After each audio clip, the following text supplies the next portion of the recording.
The Chaser Report is recorded on Gadigal land. Striving for mediocrity in a world of excellence. This is the Chaser Report. Hello and welcome to the Chaser Report. And today we have a very special guest, the Executive Director of the Australia Institute, Richard Dennis. Now, you've been going all around the media landscape all day talking about your big report. What's it all about? Oh, look, it's quite simple. That we hear a lot about how if we grow the economy, if we grow the pie, if the economy gets bigger, we'll all benefit from it.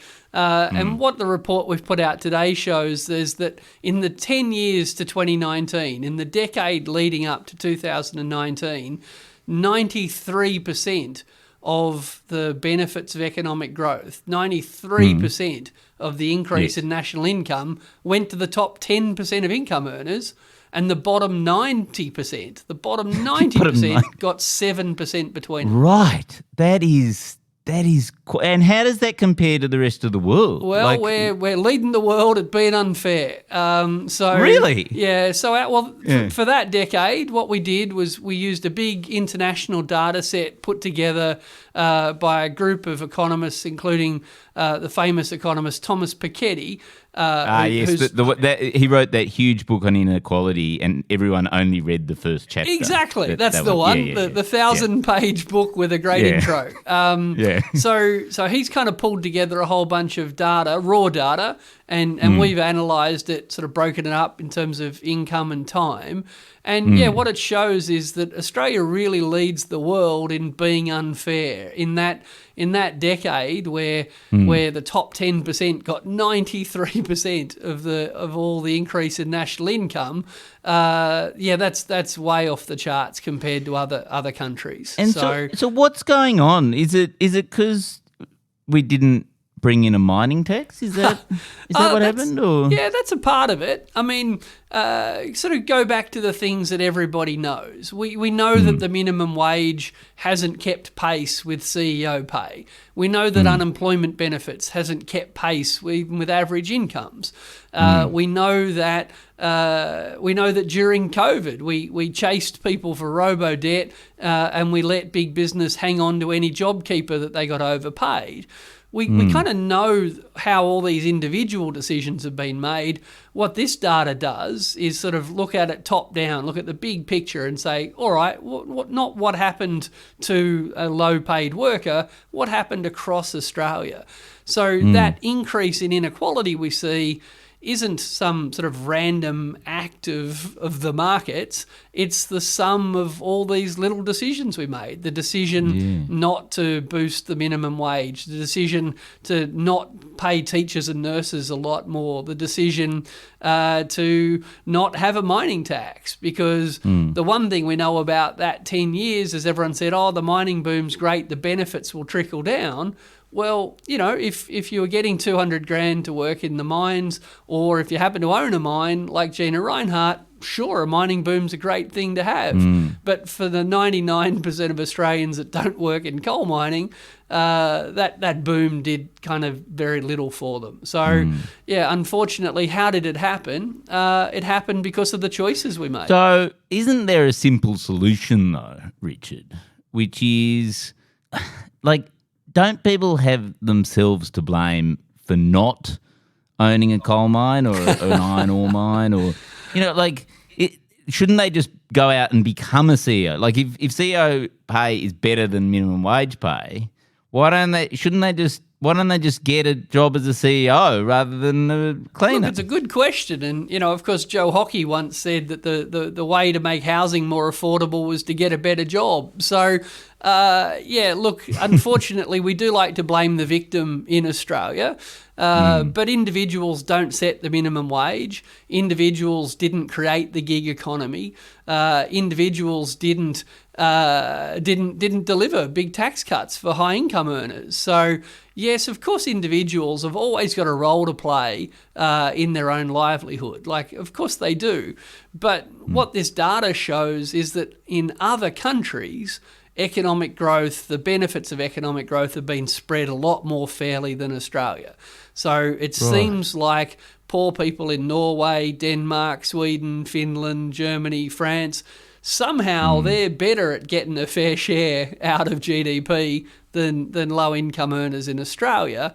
And I hate to say it, I think it's because our obsession in Australia with things like the mining industry, our obsession in Australia with things like tax cuts have really not just harmed low-income earners, but remember, we're taking the bottom 90%.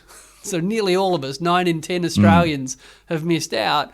Teachers, nurses, police, ambulance drivers, they've missed out on the gains of economic growth as well, because rather than have a tax on the mining industry, rather than have a carbon tax and then spend that money on the people who deliver great public services, unfortunately, even people in the middle have missed out a lot in Australia. What about the people who deliver sort of mediocre public services?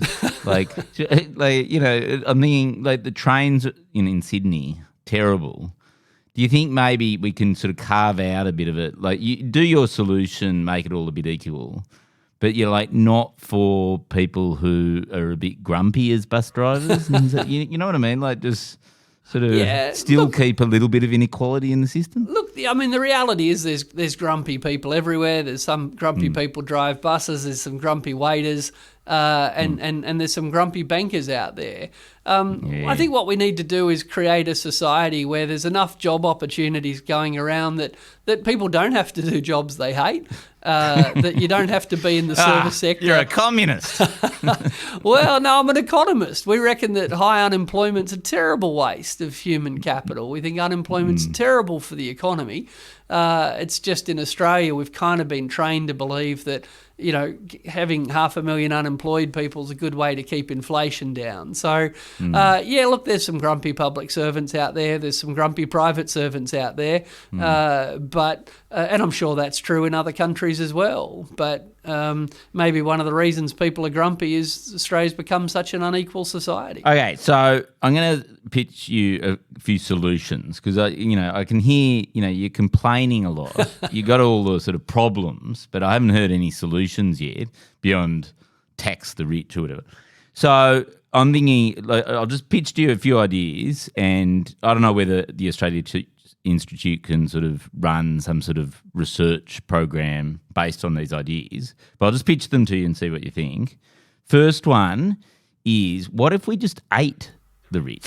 Like you said, there's 10%. What's that? Everyone on over 120 grand or something? Is that about 120 grand to get you into that category? So I reckon, they would be the tastiest. They're the best looking. They always have the good makeup. They're the sort of people who live in the eastern suburbs. They would present well on a dish. You just eat them. Yeah, well, not really a cannibal myself, and of course, we probably should all make sure we eat a more balanced diet. But it's the ultimate democracy sausage. We're doing this for democracy, Richard. It's not about cannibalism. This is about just evening things up. Yeah, the democracy sausage and the inequality sausage all wrapped into one. I like it. In an inequality, but anyway, okay. Anyway, put that into the Australia Institute. Maybe somebody else. Yeah, we'll get back to you on that one. Yeah. The other one is, and I pitched this the other day, I think, to Max Chandler Mather, is that Greens MP, bit of a communist as well. And we were talking about how the Labor Party, what we were specifically talking about is how everyone seems to still want to build fossil fuel mines, especially in Queensland and stuff like that. But I think it would be applicable. This idea would also work for inequality, right? Which is what we do is we give rich people VR headsets, like AR heads. Those Apple's about to release a sort of thing where it's sort of virtual reality.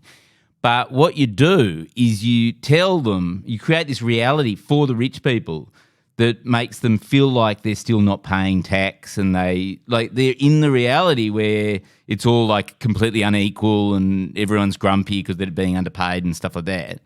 Whereas in reality, we then start taxing everyone properly and fixing up all our social services, paying teachers and nurses properly and everything like that. But they don't realise because they've got these VR headsets on. It's really realistic. So it's like beer goggles for rich people. Yeah, exactly. Because the thing is, all the dystopia, if you watch Netflix, every second show is about the opposite idea, that all the dregs of the population get put into, Matrix-style dystopian hellscape where they're all in VR headsets, right? But I reckon we just do it on the ridge, on the top end of town. Yeah, and then, of course, we can all just kind of whisper and chuckle as they walk past. Yes, exactly. and it'll look like we're their butler or something like that, but actually we're just laughing at them. I like it. I like it more than eating them. Okay, good. Well, then definitely put that in your modelling. It's on the list. For the yeah, okay, great. The Chaser Report. Now with extra whispers. And this one's a bit weird. So this one's a bit of a curveball. I'm not sure whether anyone will want to research this, but hear me out. What if we didn't bring in the stage 3 tax cuts, which are due next year, which will see most of the benefits of the tax breaks going to the top 10% of income earners? Oh, that's crazy talk. That's crazy talk. Yeah. I mean, imagine why. I mean, imagine if a newly elected Labor government decided that enormous tax cuts invented by Scott Morrison 5 years ago were a bad idea. Yes, I mean, it would never happen. No, that's just too far fetched. It's more mate. realistically to I eat everyone. I thought this was a legitimate podcast, not some sort of alternate dystopian universe fantasy show. Look, you're spot on. We're about to spend $250 billion on tax cuts that will deliver nearly $10,000 a year to people earning $200,000. So $10,000 a year, and literally not a cent to someone working on minimum wage at $45,000. Not a cent. And these tax cuts were invented by Scott Morrison. They were invented before COVID. They were invented before inflation went through the roof and real wages fell. Like, these tax cuts were a dumb idea back when Scott Morrison was Treasurer, so even before he was Prime Minister. And here we are implementing them in Australia in an environment where, post-COVID, we've got falling real wages, we've got soaring cost of living pressures, and we're that committed to a Scott Morrison policy that it's become crazy talk and heresy to just say, well, what if we ditched that? I love how you're trying to taint them with the word Scott Morrison.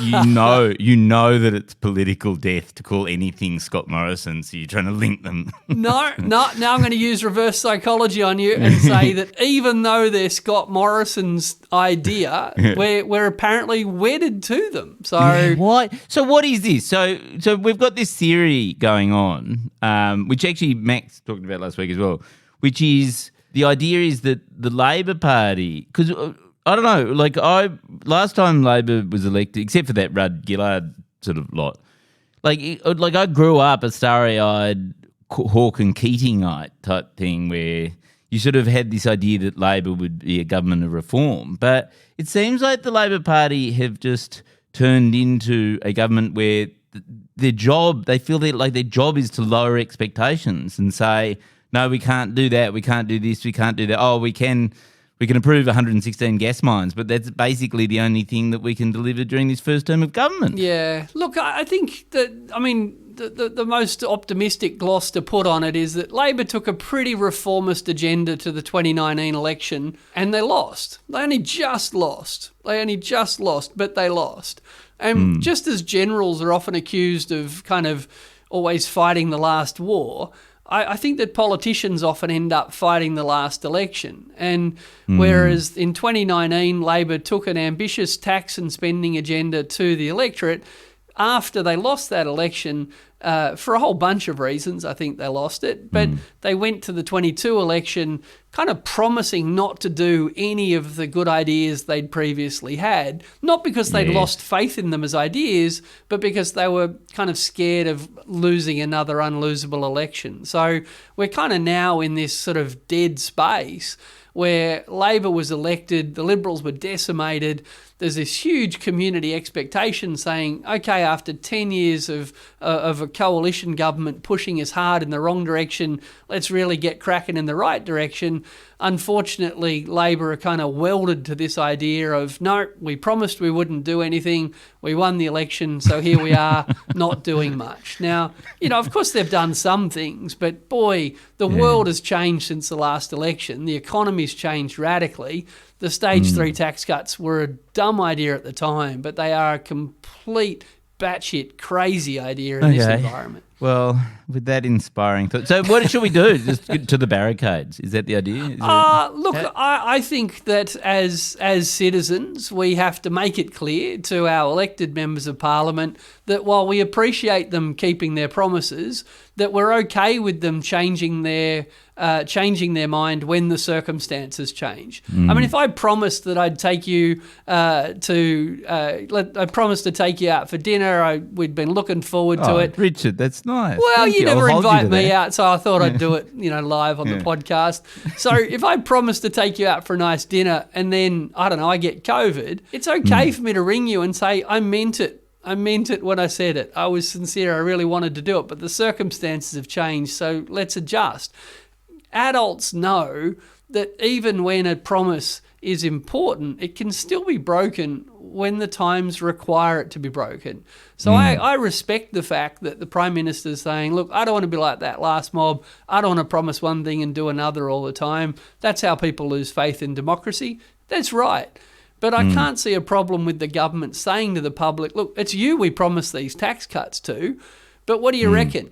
Since we've had all these other things, since we've had inflation, since we had the stupid AUKUS decision, now we're in this pickle. Do you want us to stick to this tax cut, which would give high income earners 10 grand, or do you want us to invest in health and education, in protecting the environment and boosting the incomes of the low paid amongst us? I think it's okay to ask for permission to change your plans, but there's some risky politics there, and at the moment there's not a lot of suggestion they want to take that risk. Okay, so let's hope that they change their mind on the stage 3 tax cuts. But if they don't, Albo would probably be a great beneficiary of that, because he's on over 200 grand. Oh, absolutely. Right? He'd be on like 300, 350, right? Yeah. He probably gets like 15, 20 grand out of these stage 3 tax cuts. So what I'm thinking is, if they still keep them going, we just borrow the money off Albo. We just go up to him and say, well, hey, you've got a few extra bucks. Can I borrow the money? Yeah, look, every member of parliament will get about $10,000. It kind of caps out at 10 grand, whether you're Gina Reinhardt or a backbencher. Well, you want things to be equal amongst the incredibly rich. Yeah, well, we've been very fair to the rich. We've treated all the rich fairly. But so wait a minute, does Jerry Harvey get 10 grand? Yep, Gina Reinhardt gets 10 grand. And someone working literally on 40 grand a year won't get a cent. Again, but he was a bit grumpy. He's a bit grumpy. He doesn't deserve it. You talking about the bus driver again? Yes, far too grumpy. Well, I reckon there's some grumpy billionaires out there too. They can live without the 10 grand. Richard Dennis, thank you so much for your time. I really do hope that you do the modelling on that idea. On the democracy and... On the democracy sausage. On the wealthy sausage coming up. Yeah, on the wealthy eating the rich. But also, no, I think the idea of the VR headset, I think that's got legs. I think, Yeah, it's got legs, it's got arms. Richard Dennis, thank you very much. Our gear is from Road. We're part of the Iconoclast Network. Catch you tomorrow.